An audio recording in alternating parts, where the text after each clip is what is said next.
Thank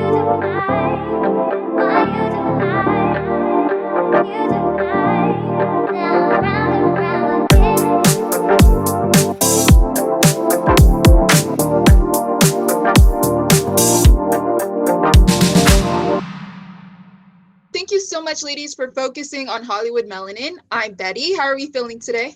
Amazing. Good, how are you? Yes. Good. I'm doing great. I'm loving everything that Hollywood is doing for representation and inclusivity, especially for Black women. I'm going to direct my first question to Jerrie. So how has Ty kind of challenged you as an actress with her being more conservative with her feelings? Where did you have to pull from? Well, one, I was like, she definitely ain't an Aquarius. So that once I got that out the way, I was like, okay, then she's a Taurus, a bull, something. And it was interesting because I am so like heart leading and Ty is so mind leading. And so having to shift that of like, oh, Jerrie might feel like really sensitive about that, but like Ty ain't worried about that at all. And so there was this internal shift that had to happen.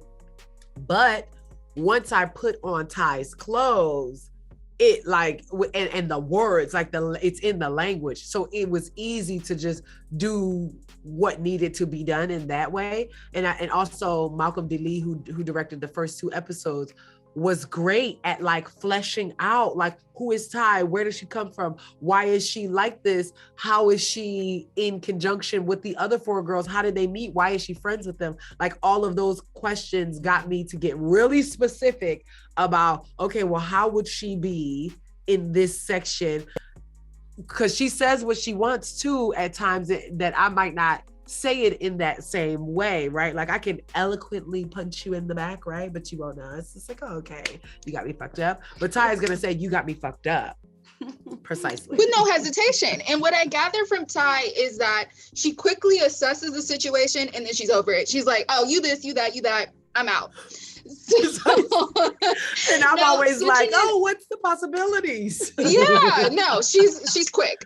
Switching it over to Meagan. Meagan, you have been that it girl. You have been beautiful with 2 L's. You have been a desired woman. So talk about your revolution and evolution as an actress and what you're seeing, because what I'm thinking is scripts are just coming to your desk and you know this woman by heart. You know who she has to play. So talk about Camille and like that evolution in her script and who she is as a personality compared to all your other roles as the it girl.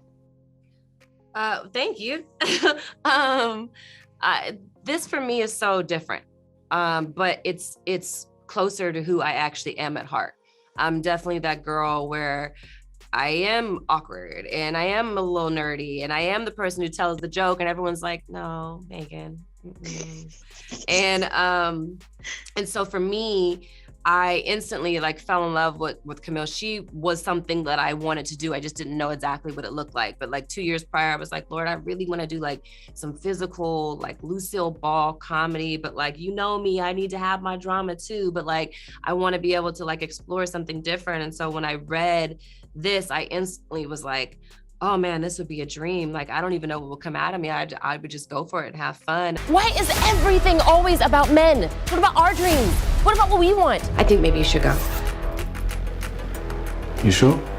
Holy shit. And then when I got the role, it every day is like, you know, I'm discovering new things about her and seeing things in myself that I never really like assessed too much. But like, you know, in some ways, falling in love with Camille has helped me fall even more in love with myself, you know, and I love myself a lot, but like, I'm like, oh, Meagan, you're a dork, but like you cool, like, you know, and yeah, it's definitely an evolution of like, you know, being a child actor and, you know, Eve's Bayou days and doing drama and then being a Nickelodeon kid and then that awkward kind of shift around like 19 where I like still look 15, but I'm like trying to become a woman to like becoming like the sexy girl and then being pigeonholed and playing, you know, the love interest or the sex pod or the this. and when in actuality that you have so much more to offer, and people don't really see you that way. They think that you are one note, and fighting to get out of that in my 30s, and it's all been a journey, but this has been one of my most favorite characters to play, because there is so much authenticity in her that I relate to and that is real about me. And it's fun to get to this point in life and to be able to do something that people don't know that you can do, and to be able to be 40 and have had a career that's almost 30 years long, and you can still surprise people. That's the gift. And look like that. Thank you so much for existing, for continuing to push our agenda and our representation forward. Thank you so much from Hollywood Melanin. Bye, guys. Thank you. Bye-bye.